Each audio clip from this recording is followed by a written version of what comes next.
Bonjour à tous, nous allons vous faire découvrir l'exposition Comme en 40 au musée de l'Armée. Donc comme vous le savez, malheureusement l'exposition est fermée, mais en exclusivité nous allons vous la faire découvrir. Alors,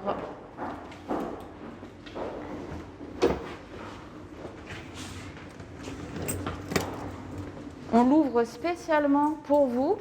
Du coup, vous avez de la chance, ce sera très calme, très peu de visiteurs à part nous, donc on sera en petit comité. Alors, je vais présenter l'exposition avec Jordan. Bonjour. Et avec Antoine, que vous connaissez déjà, puisqu'il vous a présenté les chars précédemment.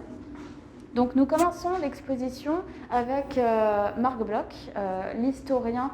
Nous venons de subir une incroyable défaite. Voilà, tout est dit. Vous avez le cœur de l'année 40 avec le choc de la défaite lors de la campagne de France et toutes les conséquences que cela va avoir sur la France, son armée et ses civils.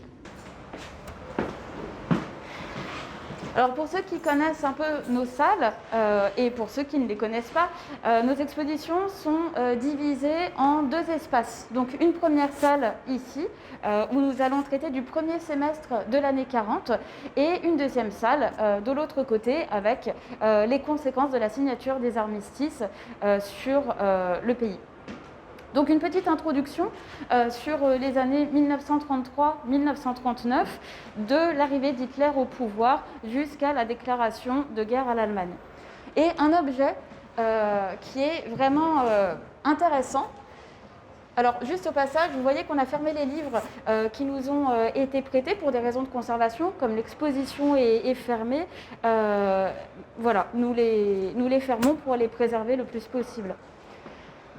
Et ici, vous avez une carte qui est un prêt exceptionnel du ministère des Affaires étrangères de Berlin. Il s'agit de la carte annexe du pacte germano-soviétique, dont vous avez sans doute entendu parler. Donc, ce pacte germano-soviétique est signé par les ministres des Affaires étrangères allemands, Ribbentrop, et soviétiques, Molotov. Et c'est un pacte de non-agression qui implicitement partage l'Europe centrale et l'Europe de l'Est en deux, à savoir la Pologne, les États baltes, la Finlande. Et vous avez ici deux signatures. La signature de Ribbentrop, logique, et une autre signature, celle de Staline lui-même. Alors Staline, en tant que chef de parti, n'a pas vocation à signer les traités. Ce n'est pas lui qui a signé le pacte germano-soviétique, mais il a apposé sa signature sur la carte annexe. Et d'ailleurs, si on s'approche, on remarque quelque chose d'assez drôle, c'est que Staline a signé deux fois. Une première fois, en tout petit, et une deuxième fois, en beaucoup plus grand, de la même taille que Ribbentrop. Alors pourquoi ? On ne sait pas, on peut imaginer beaucoup de choses, mais en tout cas, cette carte est vraiment exceptionnelle par ces deux signatures qui ont été apposées. Alors là, on se retrouve dans la partie sur la drôle de guerre et comme François vous l'a expliqué tout à l'heure devant les Invalides, cette exposition est réalisée à hauteur d'homme. Ce qu'on a voulu, c'était expliquer l'année 1940 et comment elle a été perçue par les Français à l'époque. Comment ils ont appris les nouvelles dans les journaux, qu'est-ce qu'ils ont regardé dans les actualités cinématographiques, qu'est-ce que les Français pouvaient écouter à la radio, quelle était leur perception des événements. Et ici, vous avez une série d'affiches, de tracts qui étaient diffusés à l'époque et on en a dans toute l'exposition en fait. Vous vous mettez vraiment à la place d'un Français en 1940.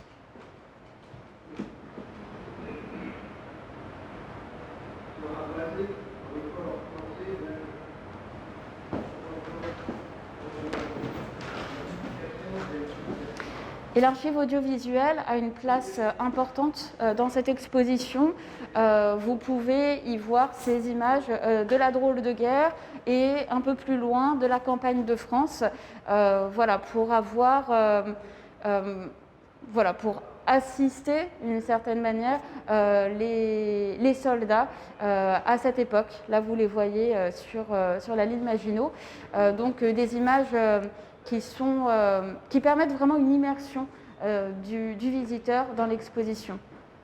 Dans cette vitrine, on a voulu présenter aux visiteurs la défense passive. C'est une organisation qui est mise en place dans les années 30, destinée à protéger les populations, soit du bombardement et surtout d'attaques éventuelles au gaz. Les Français ont une peur panique, on va dire quasiment, d'une attaque au gaz, comme il y avait eu l'utilisation des gaz de combat pendant la Première Guerre mondiale à Ypres en 1915.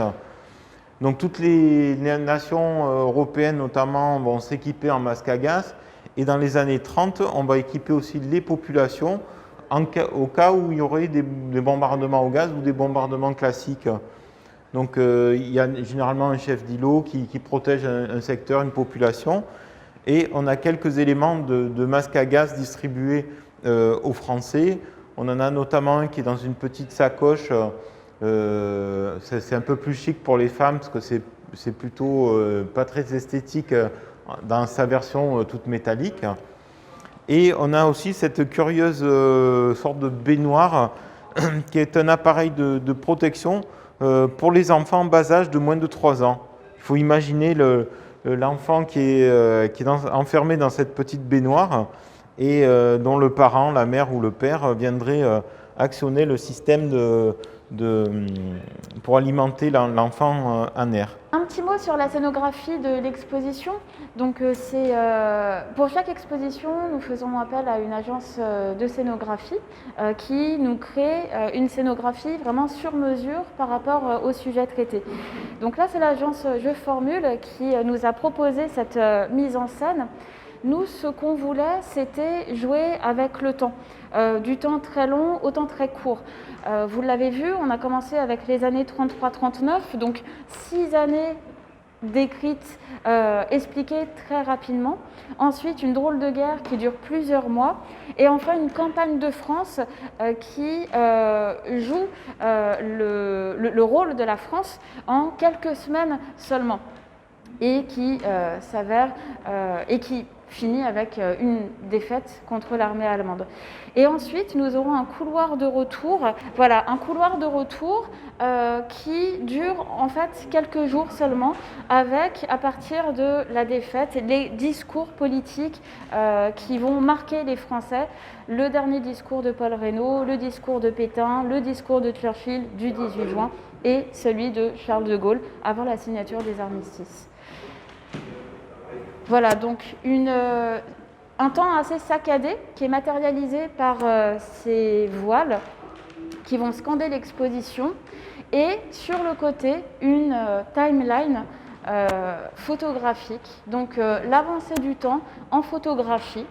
Des photographies, notamment celle-ci, qui est assez intéressante puisque c'est un lieu que vous reconnaîtrez peut-être, c'est le tombeau de Napoléon qui est protégé par des sacs de sable durant la défense passive. Voilà, donc vous voyez les sacs ici avec les échafaudages en bois qui sont installés pour le protéger durant la durée de la guerre. Et en face, une représentation de la ligne Maginot. Comme vient de vous présenter Karine, on a voulu montrer aux visiteurs une sorte d'évocation, ce n'est pas une reproduction fidèle, mais au moins une évocation d'une casemate de la ligne Maginot. Donc c'est un peu ça symbolise cette ligne Maginot qui doit protéger, conçue déjà dans les années 20, puis surtout la construction à partir du début des années 30, qui doit protéger d'une nouvelle invasion de l'Allemagne et qui va on va dire de Sedan, plus ou moins, parce que la frontière belge, la ligne Maginot n'a pas été prolongée face à la frontière belge, mais elle est jusqu'en Alsace et il y a une partie qu'on verra aussi plus tard de la ligne Maginot qui s'est prolongée face à l'Italie et dans les Alpes. Donc cette casemate présente un exemplaire d'uniforme d'un régiment d'infanterie de forteresse dans un poste de tir avec le fusil mitrailleur. Et surtout, on présente aux visiteurs qui ne connaissent pas en tout cas la ligne Maginot, avec notre partenaire le CPAD, on a fait une captation dans 2 ouvrages. L'ouvrage du Hackenberg que vous voyez actuellement, qui était un ouvrage en Moselle, qui est l'ouvrage quasiment le plus puissant de la ligne Maginot, avec une défense quasi improbable, parce que d'ailleurs il sera pas pris. On va rendre ce fort-là, cet ouvrage, mais il ne sera pas pris. Et il y a une deuxième captation de l'ouvrage de la Ferté. L'ouvrage de la Ferté va connaître un sort qui est assez dramatique, parce que c'est un des rares forts d'ailleurs qui va être pris par les Allemands dans la nuit du 18 au 19 mai 1940. Donc c'est au tout début de l'offensive allemande. Et son équipage, commandé par le lieutenant Bourguignon du 155e régiment d'infanterie de forteresse. Les Allemands vont réussir à neutraliser les cloches, les protections de l'ouvrage de la Ferté, vont envoyer un certain nombre d'engins explosifs et surtout fumigènes. Et la plupart tous les hommes de l'équipage de la Ferté vont mourir dans cet ouvrage. Donc on présente également aussi quelques documents, que ce soit une caricature du soldat français, une petite chanson d'ailleurs qui s'appelle Viens sur la ligne Hitler sur la ligne Maginot, comme quoi les Français attendent les Allemands et qu'ils n'ont pas peur. Et on présente également cet uniforme qui est vraiment pas courant, un uniforme de corps franc. Ce sont des unités prises à l'intérieur des régiments et qui, on va dire, c'est souvent les meilleurs hommes qui vont faire des sortes de coups de main face à la ligne Siegfried durant la drôle de guerre. Donc on a cette tenue qui est vraiment très spécifique à ces corps francs, et on a d'ailleurs le casque qui est une pièce vraiment très rare qui est un prêt du musée militaire de Vienne. Donc on a des collections du musée de l'armée, mais également des collections de musées français et étrangers. Ensuite, dans cet espace-là, on présente l'expédition de Norvège. Donc le 9 avril 1940, c'est l'Allemagne qui va envahir le Danemark et la Norvège. Donc les Français, les Britanniques et également des troupes polonaises vont débarquer en Norvège. Donc il va y avoir des combats. Bon, les plus célèbres seront ceux autour de Narvik, où notamment il y a la Légion étrangère, la 13e demi-brigade de marche de Légion étrangère, dont on présente un exemplaire d'uniforme d'officier de cette 13e DBMLE, qui sera après appelée 13e DBLE tout court. Un blouson de skieur qui a été distribué notamment aux chasseurs de la brigade de haute montagne.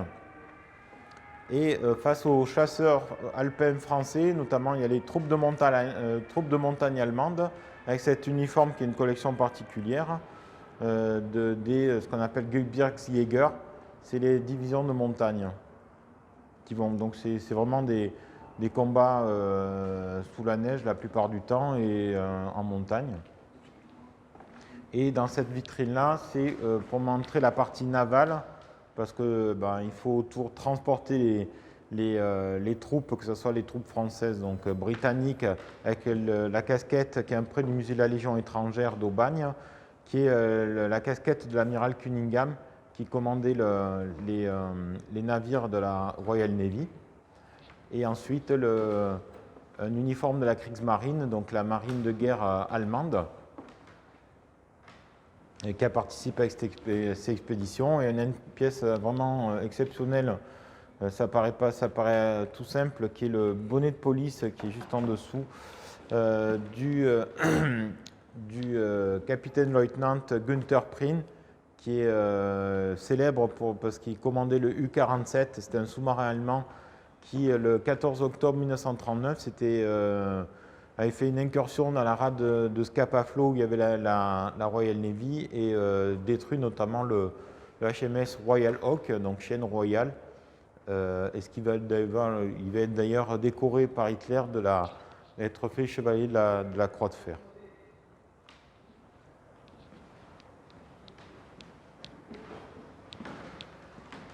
Donc dans cet espace-là, on a un dispositif multimédia vraiment intéressant pour les visiteurs parce qu'il balaye jour après jour les différents moments de la campagne de France, donc du 10 mai 1940 jusqu'aux armistices d'ailleurs, du 22 juin et même ça va un peu plus loin.